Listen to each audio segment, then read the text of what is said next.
Olá, muito boa noite, queridos amigos, telespectadores da Rede Século XXI. Está começando para todo o Brasil o programa Eclésia. Esse momento na Rede Século XXI, a gente tem a graça de conversar sobre assuntos diversos relacionados à catequese, à doutrina da igreja, à história da igreja, à biografia dos santos, às Sagradas Escrituras. O programa Eclésia é um programa de catequese, né? Um programa que a gente está há alguns anos no ar aqui na Rede Século XXI, graças a Deus, com a ajuda dos nossos e apoio dos nossos queridos sócios que sustentam essa obra, levando, né, para todos os lares do Brasil e até fora mesmo do país, programas como esse, que a gente pode lidar e tratar diretamente assuntos que proporcionam que a gente conheça um pouco mais da nossa fé, e à medida que a gente mais conhece, mais oportunidade a gente tem de amar, né?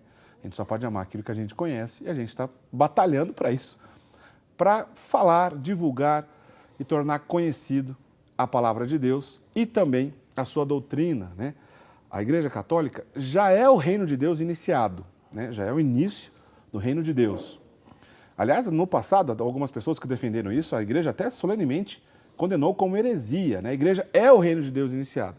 Esse reino de Deus precisa ser conhecido, né? E o nosso trabalho de formiguinha aqui, pequenos que somos, tentando viver essa verdade de fé, tornar o reino de Deus conhecido, as suas obras, a sua igreja e as suas riquezas. No programa de hoje, a gente vai conversar sobre uma das riquezas, e uma das riquezas importantes no meio dessa história toda, que é a vocação sacerdotal propriamente dita. Em algumas ocasiões aqui no programa Eclésia, nós já falamos sobre o sacramento da ordem, sobre os graus do sacramento da ordem, a gente já falou sobre diversas abordagens. No programa de hoje, vamos falar diretamente sobre a vocação sacerdotal. O tema do nosso programa de hoje é Tu és sacerdote eternamente. Nós faremos essa conversa com o Padre Wander Maia, que está aqui ao meu lado. O Padre Wander Maia já é conhecido do nosso público. Boa noite, Padre Wander, bem-vindo. Boa noite, Diácono Eric, a você, a quem nos acompanha pela TV Século XXI. Espero que a jornada dessa noite seja edificante e possa acrescentar um pouquinho mais de fé católica a quem nos acompanha. A gente conversa aqui em muitas ocasiões, como já conversamos aqui em muitas ocasiões, sobre diversos aspectos do sacramento da ordem. O bispo, por exemplo, que vive a plenitude do sacerdócio, né? A plenitude do sacramento da ordem, que é uma vocação bonita de a gente conversar.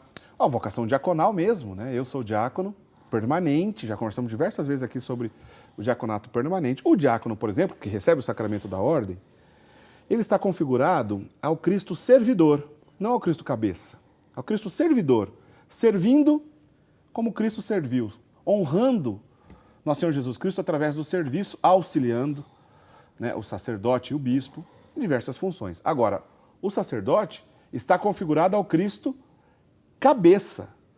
Padre Wander, isso tem alguma relação, o ministério sacerdotal configurado ao Cristo cabeça, com aquilo que a gente aprende na catequese, que o batismo, né, nos torna sacerdote, profeta e rei?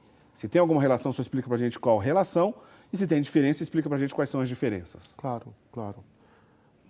Diácono, querido Diácono Eric, a primeira coisa que é preciso ficar claro é que pelo batismo nós somos enxertados em Deus.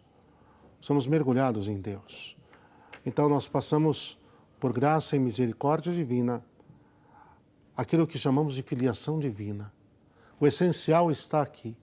Passamos a ser filhos adotivos de Deus, por adoção. O Filho de Deus, por natureza, é o Cristo. E nós fomos adotados. O batismo nos confere a dignidade, a condição de filhos adotivos, filhos amadíssimos de Deus. Membros do corpo de Cristo, que é a igreja. Certo. Membros. E dentro desse corpo de Cristo, do qual ele é a cabeça, e aí, aqueles que são ordenados sacerdotes, no segundo grau da ordem, o presbiterato, e aí o episcopado é a plenitude, o terceiro e último grau. Eles são